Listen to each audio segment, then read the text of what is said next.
Welcome back. Hey, my eyebrow went up. To the Voluntary Exchange Podcast. My name is Mark Kiepa, and came out of the woodwork because of the, spectacular news that has come out of Washington, D.C. Who knew Donald J. Trump would be the guy who had the balls to stand up to the establishment media, the CIA, the military, the Pentagon, corporate interests, the internationalists, the American empire, and say, we are drawing down in Syria, and I would like to but end the Afghanistan war. And it's amazing. To me, it's the Christmas gift that I've been looking for. The reason I got into politics was I discovered Ron Paul. His entire message was bring the troops home, end the wars tomorrow, immediate withdrawal. And it took Donald Trump to do it. And I don't know what's more interesting, that it's actually happening, or it might. I'm not that confident it's going to happen, just because the pushback has been, predictable but upsetting. Where you have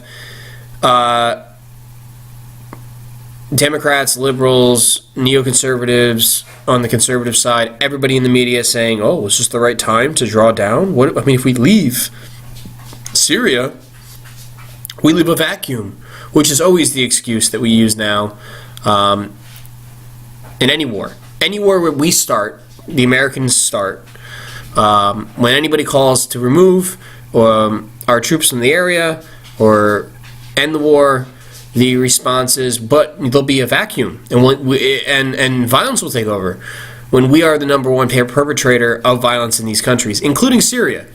And I don't want to hear that garbage that Assad was killing his own people and the Americans intervened. The Americans, and this is in the WikiLeaks, and it's been documented and reported on since at least 2013. The WikiLeaks are from 2006 and 7. The CIA and the Pentagon, under John Brennan, who wants to call Trump a traitor, began arming Islamic radicals, extremists, jihadists in Syria with guns they moved from Libya to Syria after they killed Gaddafi and handed that country over to Al-Qaeda and ISIS, mostly Al-Qaeda. Started a campaign to overthrow the elected government of Syria. Why? Because Obama had earlier in his presidency signed a nuclear deal with Iran, which upset the Saudis. And the Saudis wanted, they were worried that the Americans were leaving them out and getting a new girlfriend with Iran. So, as Scott Horton always points out, Barack Obama, in the Atlantic magazine, in an interview, said, yes, we needed to placate the Saudis because they were upset about the deal I made with Iran. So we are going to first let them have their war in Yemen, that slaughter fest that finally looks to be coming to an end, which is ironic, now that I think about it, that all the Democrats and all the media are for ending the Yemen war now because Trump doesn't want to end that war, so they're for ending that slaughter. But when he wants to end the Afghanistan and the Syrian war, they're against that because, it clearly has nothing to do with their partisanship, their tribalism, and their hatred for the orange guy. They really care about the babies. It's all about the babies. But anyway, Obama said, yes, we need to placate the Saudis by allowing them to bomb Yemen and start that war. And then also we need to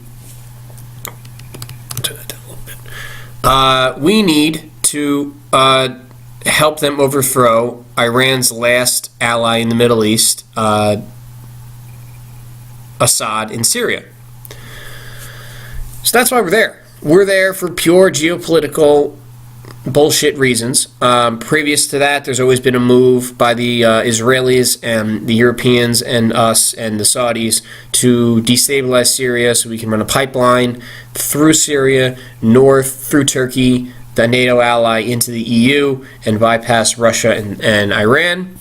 That really was tabled about 6 or 7 years ago, but still, that's another thing. But really, the reaction of people, celebrities, all these people that are morally outraged every day about Trump and the way he treats people and the wall and the children being ripped from the parents and all this stuff that I'm not disagreeing with them about. Now they're for wars.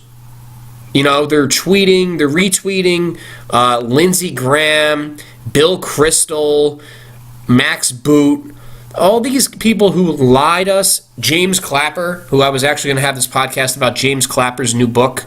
James Clapper, the former head of the NSA, part of the hashtag resistance movement now, who is a lifelong Democrat and is fighting to dispose Trump, admitted in his new book that he helped the Bush administration lie us into war in Iraq and start this whole thing by producing fake imagery, and he admits it in his book that it was partly the intelligence officers who wanted to make sure that the administration had the evidence the evidence in quotes that they needed to start a war. So he admits that. So he's a war criminal right there. But now he hates Trump. So now he gets all the play, and he is a credible source of anti-Trump rhetoric on TV.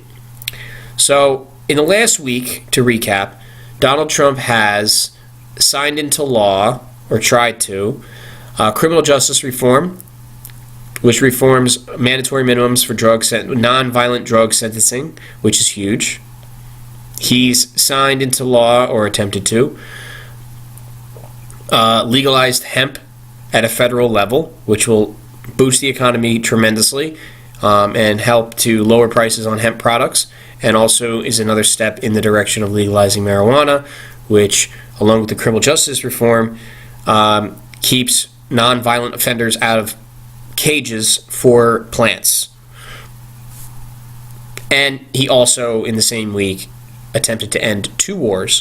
One war, which started when I was a sophomore in high school, 17 fucking years ago, and now I have to hear and read from people who gave Obama a pass for 8 years and excused away all the reasons that he couldn't end any wars, even though he started 4 more and now we have 7. I have to hear from them why it's now bad to end the war. And, they're going to send me quotes and articles from the Washington Post and the New York Times, having no idea who's writing these articles or what the background of these writers are or the military experts they're quoting. I do, because I pay attention and I've read this stuff. It's all just propaganda to keep us there. I mean, we're not there to save the children or to give them democracy. I mean, if you still believe that, you are being intellectually dishonest with yourself and the people around you, because you are part of a tribe. You're either a Democrat or you're a Republican, and that's it. And you're embarrassing. It's like 2018. You're like a 7-year-old. And these celebrities who are all, we're for diversity and morality and being kind to each other and inclusive. Now they want wars. They want to keep the U.S. military in these countries because they're told that Trump's doing a bad job at pulling them out. This is all interesting, because this is what would happen if my guy had won. If Ron Paul had won in 2008 or 2012, he would have immediately called for the removal of the troops from the Middle East. Immediately. and we would have to listen to this same garbage. And people on the left who say they're anti-war would be against him. And the reason they'd be against him is not because they're against ending the wars, it's because they wouldn't agree with any of his domestic policies. Because when it comes down to all this political shit, all these people who have an opinion now, it's all because the government and the state is so large that part of their lives is immediately impacted by what the state does. And they're selfish, shallow, self-interested people who only worry about domestic policy.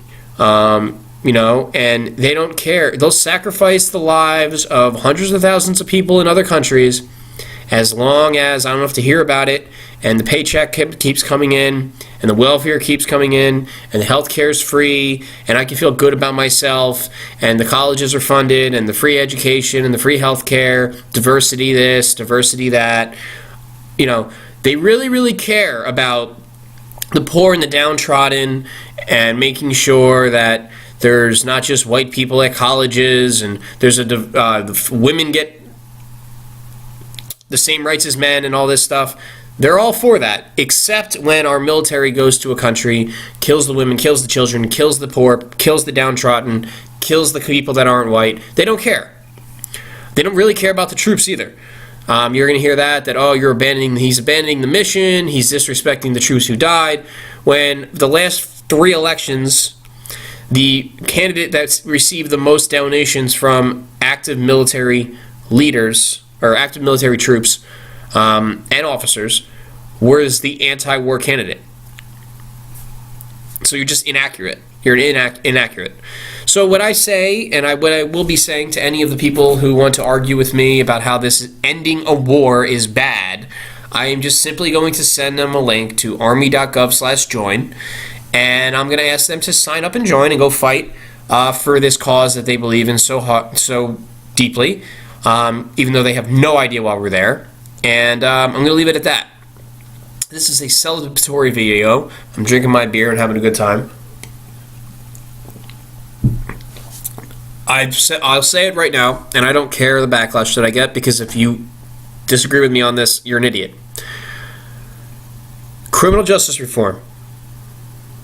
Firing Jeff Sessions. Legalizing hemp. Attempting to end 2 wars. How could you be against any of these moves other than Trump did it, so I'm against it, and now I'm going to rationalize why I'm against things that I was before for, because I don't like Trump. And then that adult is going to talk to people like me, or people on the far left, people on the real right, and the libertarians who are anti-war regardless of who does it. I don't care if Pinocchio was the president and he wanted to end the wars. I don't care. The wars will end. Then that's all that matters. Sorry, I'm burping here. I was going to also talk about the expansion of our military in Africa, and how we actually have more active operations in Africa than we do in the Middle East. But I'm over that now, for now. I'm completely and utterly in shock that the Afghanistan war might end within this presidency. And what's also interesting is what, for the love of God, are the Democrats going to run in 2020? What are they going to run on? Criminal justice reform? What are they going to run on? Wars? Ending wars? No. They're going to run on what the media tells them to run. Trump is bad. Trump is mean. The wall. He doesn't know what he's doing. He's out of control. He's taken over our government. He's not working in the interest. That's the narrative now with the ending. So now you can't end a war for 2 reasons. One, when we leave, there's a power vacuum. And we also can't leave because Donald Trump is not working for America. He's working for Putin. So when he ends a war, it's actually benefiting Russia, which is kind of true. When you end a war, when you're an empire and you pull back, another empire will push forward, usually the Chinese, most likely the Chinese, into that power vacuum you created.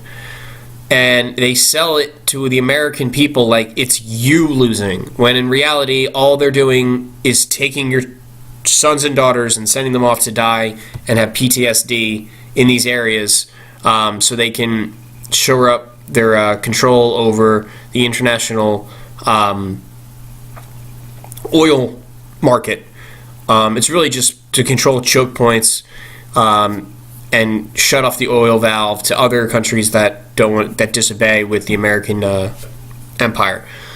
So, I mean, I'm trying not to smile too much, but I support Donald J. Trump in his attempt to end wars and bring troops home and save money for the country. And I don't know what else to say. I'm not going to not like the guy now because of what he, like, if Hillary Clinton got elected and then she, in the middle of the night, she had a premonition and she decided, you know what, I'm no longer going to be a warmongering, blood-soaked piece of shit. I'm going to end the wars tomorrow. I would be with her. Hashtag with her. I would be. It's about ending the wars. It's about freeing nonviolent prisoners from prison. It's about shrinking the state and giving the power back to people. He's done that. Maybe by mistake, maybe not for the reasons that you want him to do it for, but who the fuck cares? Only as a small child would be like, well, you know, he's only ending the wars for his own ego. Who cares why he's ending the wars? He's ending the wars. It's like, this is why I've deleted the Facebook app from my phone. This is why you don't see a lot of podcasts, why you don't see a lot of videos, because I'm tired. I'm exhausted. And this has shown me that, I mean, the Kavanaugh thing began my inability to discuss these things. That's what showed the tribalism at a completely new level. Just the lack of facts on both sides and the fight that ensued. And now I have people who voted for Bernie Sanders because of his anti-war stance, telling me like they're smart, like this. It's the first time they've heard these arguments, so they throw them at me and libertarians and real anti-war leftists who have been following it along with this stuff for decades. Well, you know, if we pull out now, there'll be this, and our Kurdish allies will be left out to dry.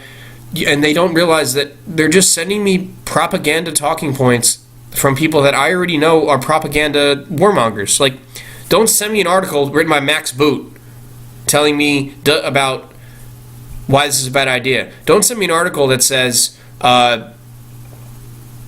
the military doesn't support their commander-in-chief when all the comments are from active duty military people saying, yeah, I do. Like, don't send me this shit, because you're embarrassing yourself. You really are. You're just grasping at straws to make sure you can feel good about yourself on Christmas, that you don't support the meanie Donald Trump and his mean words.